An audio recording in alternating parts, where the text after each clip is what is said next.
Ya está en el sistema el maestro, el maestrazo Jesús Lemus, periodista de a pie, periodista perseguido en tiempos de Calderón, periodista comprometido con otros periodistas de a pie y miembro, orgullosamente miembro de esta familia Sin Censura, que conduce su propio espacio en Sin Censura TV, Sin Censura Media y Sin Censura Presenta todos los sábados a las 4 de la tarde. Querido Jesús, te saludo con mucho gusto. Buenas tardes, buenas noches. Gracias, buenas tardes, te saludo con gusto, mi querido maestro Vicente Serrano.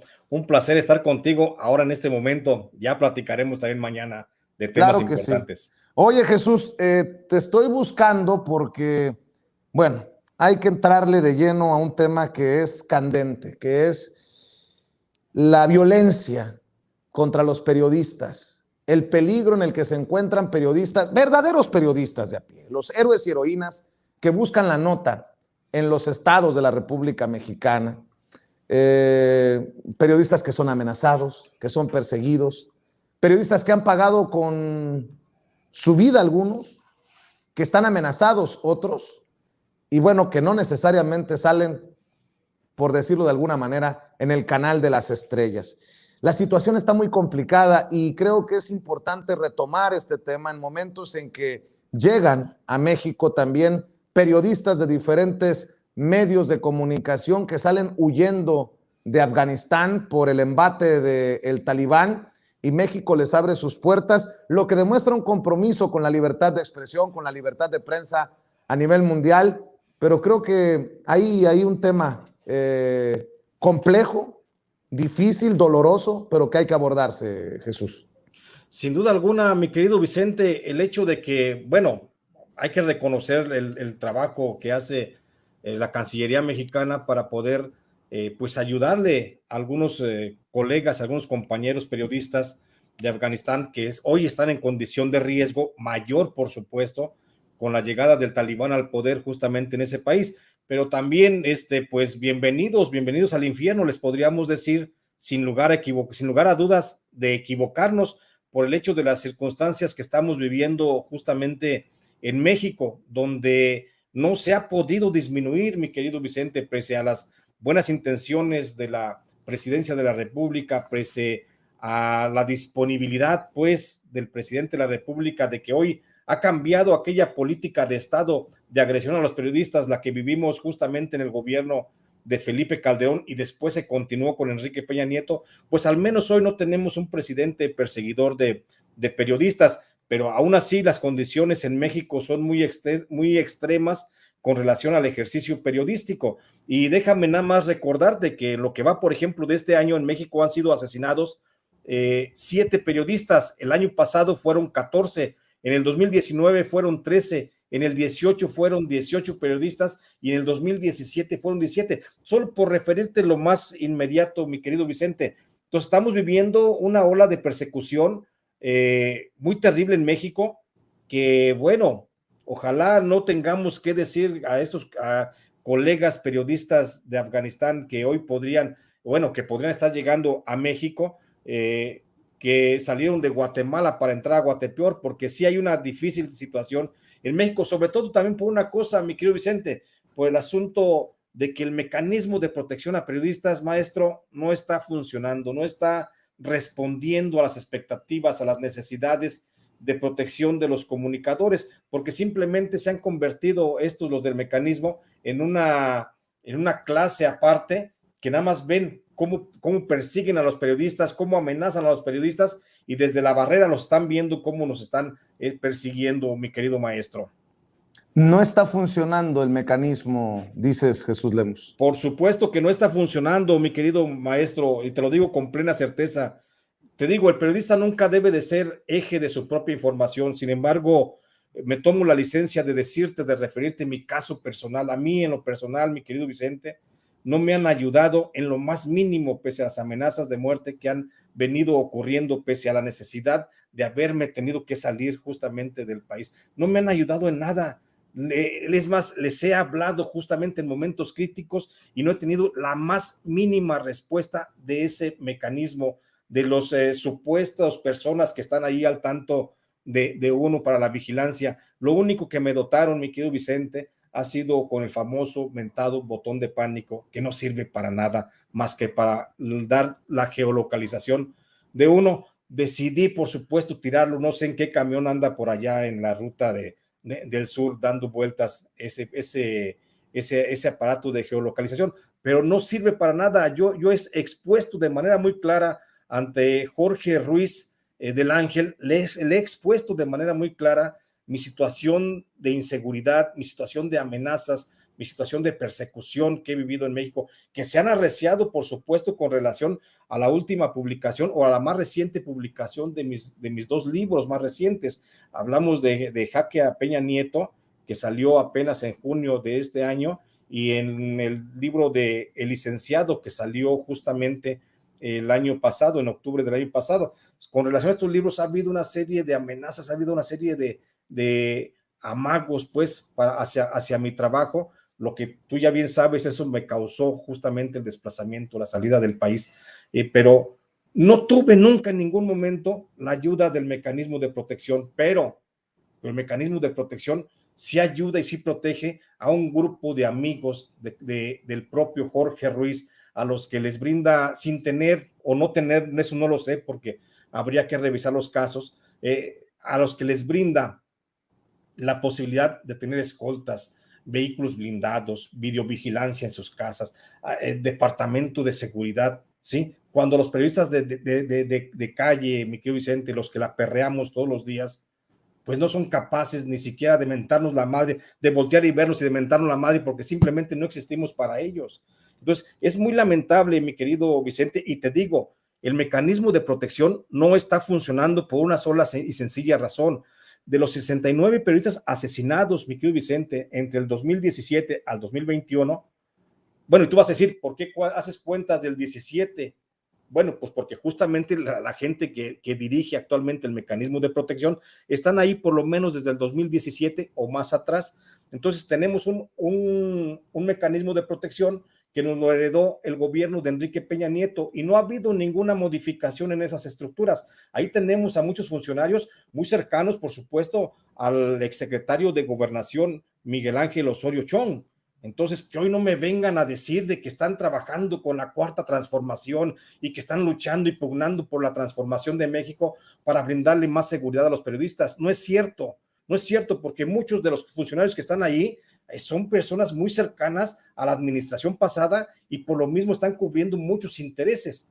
Pero te decía que de los 69 periodistas asesinados que van del 17 al 21 hasta el día de hoy, por lo menos 12 de ellos pidieron apoyo al mecanismo en su momento y no se les brindó la posibilidad de protección y fueron entonces arteramente asesinados. Y ahí cabe una responsabilidad, por lo menos de omisión, en los casos de homicidio de estos periodistas, y no se ha dicho nada, mi querido Vicente. Y 18 de esos periodistas que han sido asesinados únicamente contaban con la protección del mecanismo, con el famoso botón de pánico. No tenían más ayuda, más protección que eso. Entonces, estamos hablando de que por lo menos en 20 casos de estos 69 periodistas, estamos hablando, Vicente, del 33% prácticamente. Es decir, en 20 casos de los periodistas asesinados del 17 a la fecha, el mecanismo tiene una gran responsabilidad porque a 12 simplemente los ignoró en sus demandas de protección y a 18 únicamente los protegió con el chingado botón de pánico que a final de cuentas no le sirvió de nada al momento de su ejecución. Eso es lo que me hace llevar a asegurar, mi querido Vicente, de que el mecanismo de protección de periodistas no sirve para nada, no funciona para nada. Y si, bueno, van a llegar más periodistas del exterior, del extranjero, a sumarse a la labor informativa de los mexicanos, qué bueno, bienvenidos sean, pero que también sepan cómo se cuecen las habas en México. Jesús, dices que el mecanismo es una herencia de el gobierno de Peña Nieto, de lo que nos dejó Peña Nieto. ¿Qué necesita ocurrir para que funcione? Si dices tú que no funciona, ¿qué necesita para que sea un mecanismo de la 4T que funcione? Bien simple, mi querido Vicente, bien simple. No estamos pidiendo nada que no sea lo natural, que haya una depuración del personal que tiene compromisos con funcionarios de administraciones pasadas. Nada más. que se busque cuáles son los funcionarios que están detrás. El señor Encinas debe saber perfectamente cuáles funcionarios vienen trabajando con otros exfuncionarios de la administración pasada, y con eso, creo que eso sería suficiente. Mira, porque las leyes y el reglamento están acordes justamente para operar. Creo que allí no hay nada en lo legislativo, allí están las leyes y están funcionando y son funcionales esas leyes. Lo que pasa es que no las quieren hacer cumplir los funcionarios que hoy están a cargo del mecanismo. Entonces, a tu pregunta respondiendo, yo te puedo asegurar que si hubiera un cambio, una destitución de los funcionarios que fueron contratados en la administración pasada o en la anterior, en la de Felipe Calderón, creo que podría haber una depuración plena y completa, y eso podría darle mucha ventilación, mucha oxigenación, como decía ahorita nuestro querido cantautor, pero eso podría darle mucha oxigenación a este proceso de protección de los periodistas. Traen muchos vicios, traen muchas mañas, están acostumbrados, ya cayeron en la comodidad de ver la agresión de los periodistas como algo ajeno para el propio mecanismo de periodistas. Entonces, lo que yo propongo, lo que yo diría que en este momento es urgente para que el mecanismo funcione, es justamente la renuncia, la destitución o el desplazamiento a otras dependencias. A final de cuentas, pues son trabajadores, ¿no?, que deben de reubicarse, pero que no estén en ese cargo de responsabilidad de protegiendo a periodistas, haciendo como que protegen, pero no protegiéndolos, pero cobrando como si los protegieran.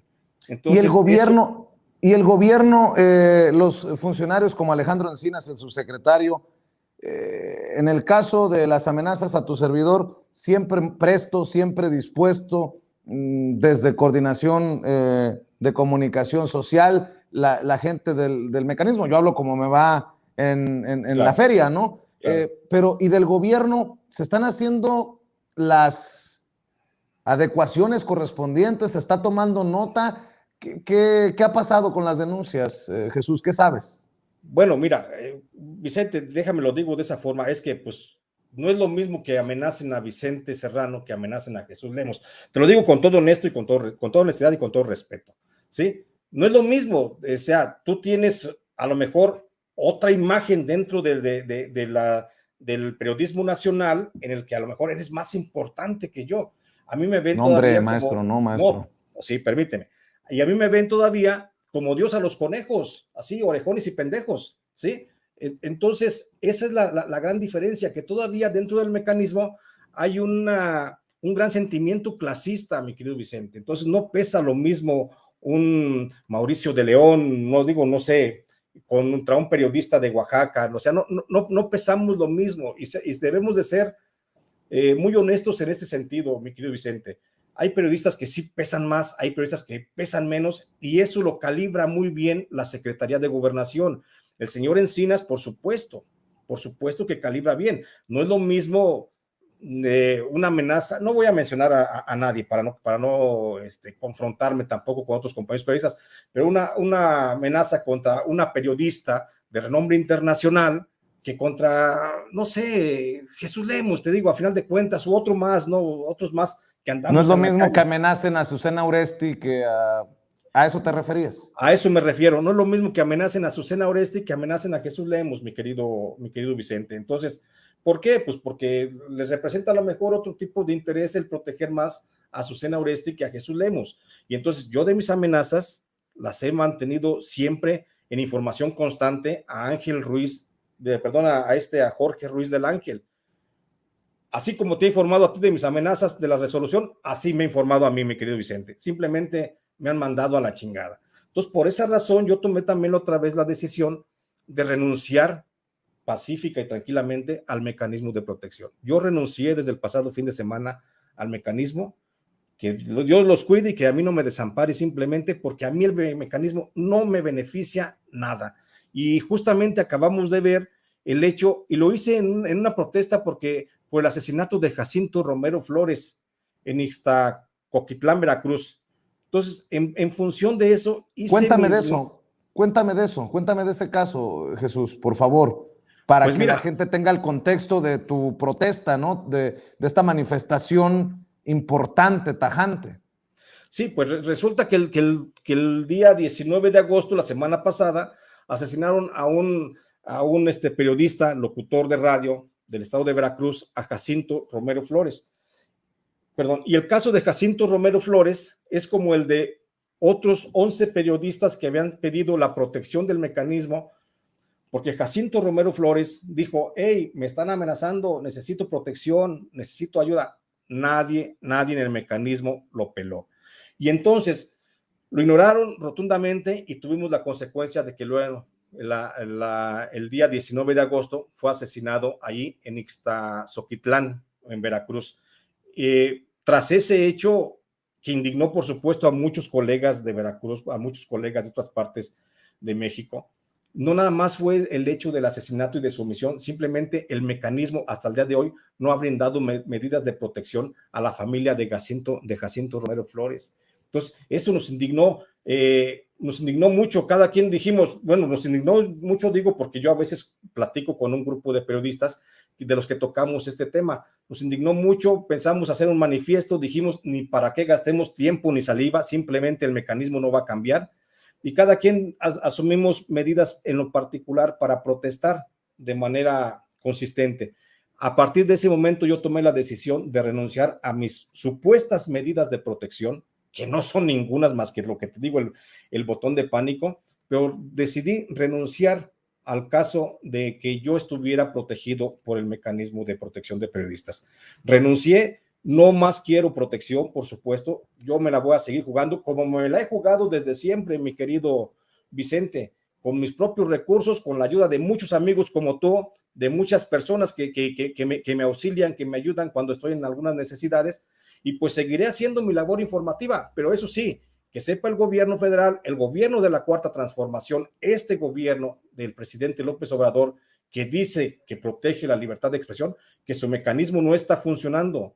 Y no está funcionando de ahora, mi querido Vicente, no está funcionando simplemente desde antes, desde que llegaron los actuales funcionarios del mecanismo de protección. Por eso estoy renunciando yo a esas medidas, a las posibles medidas de seguridad que me dieran, que no me han dado ninguna, y estoy renunciando. ¿Para qué? Para que quede claro, y lo digo de manera muy clara y muy directa en este gran espacio, mi querido Vicente, para que si me llega a suceder algo el día de mañana, que como dice el presidente, toco madera para que no sea así, pero si me llega a suceder algo, que quede por lo menos en la conciencia histórica de que ellos fueron responsables al no protegerme, por supuesto, mi labor, que mi labor pues no es así como tú lo sabes, mi querido Vicente, mi labor es de alto riesgo como la tuya, como la de otros muchos periodistas que estamos casados con esta necesidad de informar a costa de lo que sea y aún a costa de nuestra propia seguridad.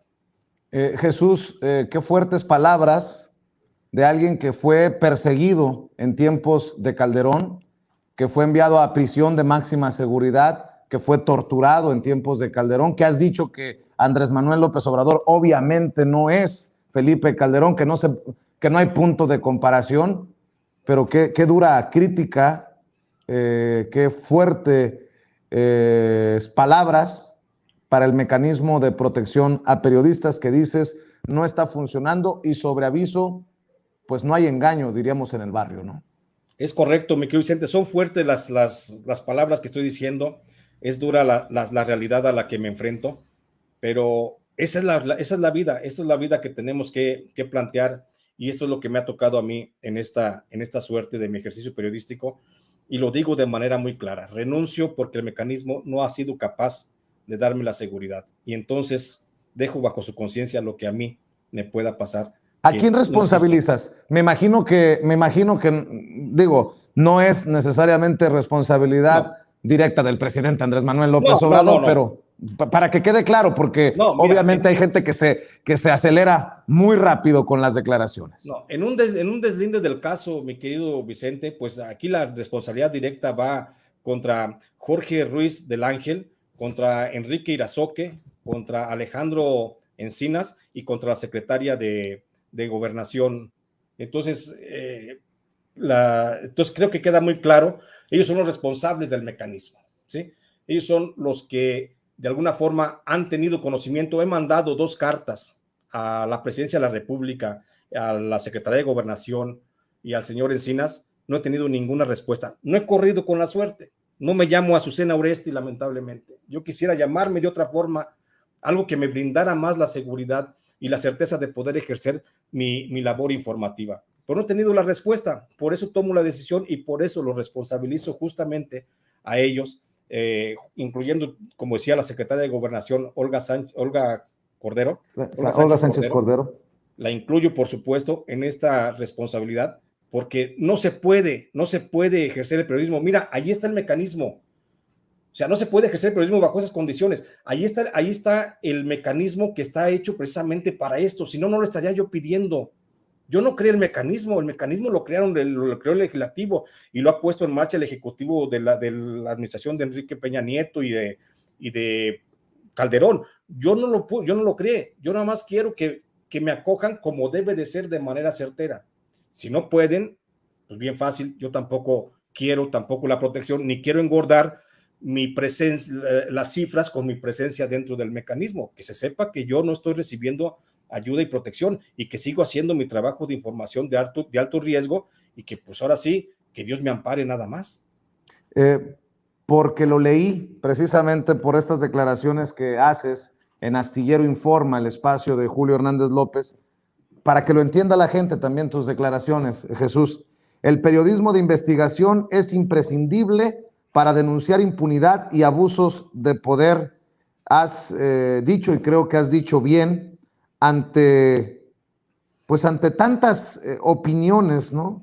Debido a la multiplicidad de opiniones que hoy tienen cabida tanto en medios de comunicación tradicionales como en redes sociales, esto ha hecho que se pierda el sentido de la labor informativa, pues muchos periodistas caen en ejercicios de mera especulación sin contar con bases ni realizar una investigación de fondo. Por eso, ojalá que tus palabras en Astillero, tus palabras en Sin Censura, sean tomadas en cuenta urgentemente, Jesús, porque necesitamos más periodismo de investigación como el que realizas y sigues realizando de a pie, ese periodismo que te lleva a publicar ya casi una docena de libros, sobre todo los más, desde mi perspectiva obviamente, doy mi opinión, los más cabrones, los más recientes, El Licenciado y Jaque a Peña Nieto. Más evidente la necesidad de protección a un periodista, no creo.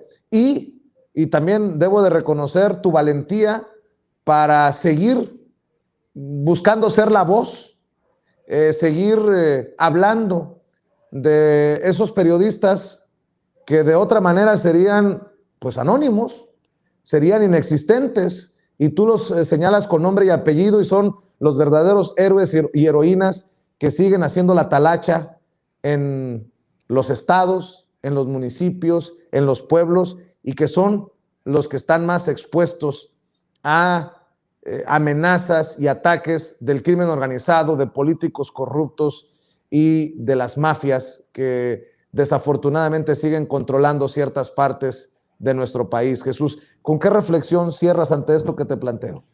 Pues, Vicente, cierro con la reflexión de que no soy el único caso en el que, como el que estamos planteando en la mesa, que se presenta con relación a esto que hablamos. Creo que somos decenas de periodistas los que hacemos periodismo de investigación, y tú, como tú bien dices, no especulativo, porque hacer periodismo especulativo pues es lo más fácil del mundo, es como fantasear, es como escribir una novela, ¿sí? Desde algún punto de alguna oficina cómoda, sentarte, no salir, o salir a otras actividades, no arriesgarte y empezar a especular sobre cosas diversas. No, nosotros, yo, igual que decenas de periodistas, hacemos trabajo de campo, de investigación, estamos en riesgo constante. Por supuesto que nadie nos tiene a fuerza aquí, lo hacemos por convicción, lo hacemos por servicio principalmente, pero también el Estado está para brindarnos las herramientas para la protección, porque para eso fue creado el mecanismo de protección. Y si no pueden, insisto, mi querido Vicente, si no pueden brindarle protección a uno solo, como es mi caso, a uno solo de entre todos los periodistas que están abandonados en el país por el mecanismo, si no pueden, pues que renuncien o que desaparezca el mecanismo, así de fácil. Y si no puede renunciar los que están en el mecanismo, pues entonces en mi caso particular, yo en lo personal sí renuncio, porque yo no quiero engordar las cifras con las que presumen o cifras con las cuales van y amparan ciertos presupuestos millonarios que se reparten entre ellos como si fuera un club de amigos. ¿Qué dices de críticas como esta que leo? Esteban Madrigal, A mí me parece muy extraño este tipo de declaraciones. Hay que estar atentos porque millones de mexicanos apoyamos decididamente al señor presidente y esto de alguna manera pone en entredicho su gestión. Lo que yo estoy señalando de manera muy clara, y debo decirlo como lo hemos dicho en otras ocasiones, mi querido Vicente, mi corazón late a la izquierda y late por López Obrador. Yo creo que yo creo que tenemos el mejor presidente de la historia de México y de eso no me cabe la menor duda. Pero también me siento en mi realidad y establezco las condiciones de riesgo bajo las que hago ejercicio. Qué bueno que a esta persona se le hace raro y sobre estas declaraciones. Qué bueno, porque eso quiere decir que ojalá se fijen en cómo están operando el mecanismo y que se fijen en un periodista justamente cuando está en riesgo y no cuando ya está muerto. Qué bueno, me da gusto que le entre la duda porque la duda es la madre de la investigación y si él se comienza a investigar y se comienza a leer y se comienza a informar, seguramente va a dar con muchos casos de periodistas que están en el abandono justamente por el mecanismo de protección. Y no es un golpeteo al presidente de la República, ¿sí? Lo quiero aclarar de manera muy clara. No es un golpeteo porque yo empato plenamente con la idea del presidente López Obrador. Nada me da más gusto que el triunfo del presidente López Obrador y su presencia política. Sí, nada me da más gusto que el presidente vaya luchando contra la corrupción, vaya luchando contra las mafias de poder, contra los poderes fácticos, por supuesto, pero también hay que señalar lo que está adentro, lo malo, y que son las herencias justamente del pasado, a donde aún no llega la cuarta transformación, mi querido Vicente, que son las que debemos justamente de quitar a esas lacras que están justamente en el mecanismo de protección, por decir algo, como muchas otras instancias, y darle una oxigenación y que lleguen pues nuevos servidores públicos que sí tengan la voluntad de hacer lo que los otros no pueden.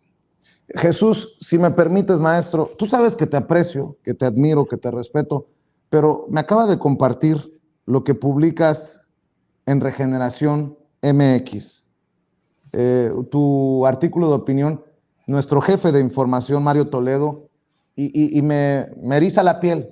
Si me permites, me gustaría, en homenaje a ti y en homenaje a la persona Gracias. A la que le dedicas este artículo de opinión que publicas, leerlo.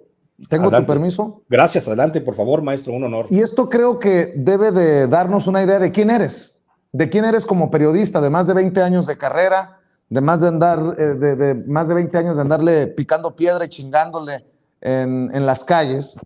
Y ojalá que esto que escribes, por ejemplo, en Regeneración MX, pues sirva de un toc-toc a la puerta de quien tenga que sonar para que se tome en cuenta lo que estás diciendo. Escribe en Regeneración MX el maestro Jesús Lemos. Ayer se nos murió el nano, el birrero de mi pueblo. Emiliano era un hombre derecho, cabal, amigo como pocos. Siempre lo consideré mi amigo porque él siempre supo ser amigo. Fue de los pocos, de los que se cuentan con una mano, que estuvieron allí siempre presente, en la desgracia de mi prisión. ¿Cómo no estar agobiados por su partida? Si después de él, este mundo va quedando despoblado. No es que lo diga yo. Medio pueblo de La Piedad, Michoacán, puede dar testimonio de su afabilidad, de su don de gente. No creo que haya alguien en todo mi pueblo polvoriento y bicicletero que pueda tener un mal recuerdo de este hombre que a todos sedujo, no solo por lo suculento de su birria, sino por sus pláticas llenas de picardía y filosofía. No recuerdo cuándo comenzó nuestra amistad. Desde siempre lo recuerdo risueño en su puesto de birria, que primero estaba en la esquina de las calles Belisario Domínguez y Colón, después se reubicó sobre la misma calle de Belisario Domínguez, pero esquina con Aldama, siempre en el barrio del Santuario. Yo lo comencé a frecuentar a finales de 1988, cuando me inicié en el periodismo. Siempre era obligado el almuerzo con él. No solo me quitaba el hambre, también era como mi jefe de información, porque siempre me proponía trabajos informativos a realizar. A veces hasta me marcaba las directrices con nombres y datos de los sucesos más importantes que ocurrían en el pueblo. Me decía pariente, igual que al resto de todos los comensales que con el pretexto del almuerzo nos reuníamos en torno a él para escuchar su carga ácida de información. Tenía un gran corazón. Siempre me dispensó el pago del almuerzo porque decía los periodistas deben tener la panza llena para que puedan hacer bien su trabajo. Ante mi insistencia de pago para que no le perdiera al negocio, me aseguraba que mi cuenta se la cargaba ocultamente a cualquier político o a cualquiera de los ricos que llegaban también a desayunar. Esos cabrones, decía, de los ricos y los políticos, tienen dinero, que ellos paguen sus tacos, pariente, que le devuelvan al pueblo un poco de lo mucho que han robado. Al nano lo conocí en los tiempos en que yo trabajaba para el periódico El Cruzado. En aquella época en que me iba a reportear con mis amigos Toño Ibarra y Sergio Belmonte, a veces con Roberto Luna, un agente del CISEN, o con Beto Guzmán, que dirigía el periódico Deporte Amateur. Por más que busco en mi memoria, no recuerdo al Nano de otra forma que no fuera sonriendo, tirando albures al aire, muerto de la risa, ocurrente en sus comentarios. Siempre le atribuyó una razón lógica a lo colorado, siempre le atribuyó una razón lógica a lo colorado de la tierra en la que se asienta el pueblo de La Piedad. Decía que la tierra en La Piedad era colorada por la vergüenza de haber dado al mundo tantas putas, tantos huevones y tantos políticos rateros. Una vez le pregunté la razón por la que a todos los comensales que llegaban a su puesto de birria les decía parientes. Su respuesta fue contundente: porque todos somos hijos de la misma puta, me respondió mientras se limpiaba el mole de las manos con el delantal blanco que siempre usaba. Y porque todos somos hijos del Señor de la Piedad, el santo patrono del pueblo. El Nano era profundamente religioso, era devoto del Señor de la Piedad y llevaba siempre a la práctica la tesis del catolicismo en un solo mandamiento: amarás a tu prójimo como a ti mismo. Por eso él se desvivía tratando de amar a quien estaba en su entorno. Cuando fui acusado mentirosamente por el gobierno de Felipe Calderón de ser el gran capo del narcotráfico en Michoacán, por lo que fui encarcelado en la prisión de Puente Grande, el Nano no se olvidó de mí. Fue de los pocos que siempre estuvieron al pendiente de mi situación. Fue el único de entre todos los que se decían mis amigos que siempre se preocupó por mi situación y me lo hacía saber. El Nano buscó a mi familia para ver si podía ayudar en algo. Puso a disposición de mi esposa y mi hija lo que estuviera en él y que me pudiera ayudar. Ante lo férreo de mi prisión, poco pudo hacer, pero para mí fue mucho. En cada visita que me hacían Marta e Idania, cada 20 días, el Nano me mandaba una carta y un billete de 50 pesos. En la cárcel yo tenía la certeza de que con la visita familiar me llegarían 5 cartas. Una de mi esposa, otra de mi hija, otra de mi hermana Marta, otra de mis padres y otra más de Emiliano. Sus palabras eran reconfortantes. Las pláticas que el Nano me siguió regalando a través de sus escritos hacían que se me olvidara el encierro por un momento. Los presos teníamos la manía, en el afán de fugarnos imaginariamente de la prisión, de releer incontables veces cada una de las cartas que nos llegaban. Yo me pasaba tardes y noches completas releyendo. Las cartas del Nano eran verdaderas joyas literarias que aún las conservo. Con una excepcional imaginación me contaba los aconteceres del pueblo y los chismes más picosos. Gracias a la pluma del Nano, durante mi ausencia del pueblo, supe del acontecer político local, supe de los titulares de los periódicos locales, me enteré de los nuevos amoríos del párroco, supe de algunos pleitos de cantina y por supuesto también supe detalladamente lo que se decía de mí en el reducido gremio periodístico de La Piedad, en donde hasta aquellos a los que alguna vez les tendí la mano, me la mordieron. A mi salida de la prisión me volví a encontrar con el Nano. Se queda corto lo que pueda escribir sobre la emoción que los dos sentimos al volvernos a ver. Lloramos. Su llanto lo sentí sincero. Me besó en la frente como si hubiera regresado el hijo pródigo. Me regaló una estampa del Señor de la Piedad y quedamos de vernos para seguir platicando. Después vino mi destierro. Lo volví a visitar en su puesto de birria 7 años después, creo que a finales del 2018. Fue una visita a la carrera por razones de seguridad. Le entregué algunos de mis libros y él me entregó su bendición. En la celeridad de la visita nos dimos tiempo para reírnos a carcajadas de la vida. Otra vez se negó a darme la receta de la salsa.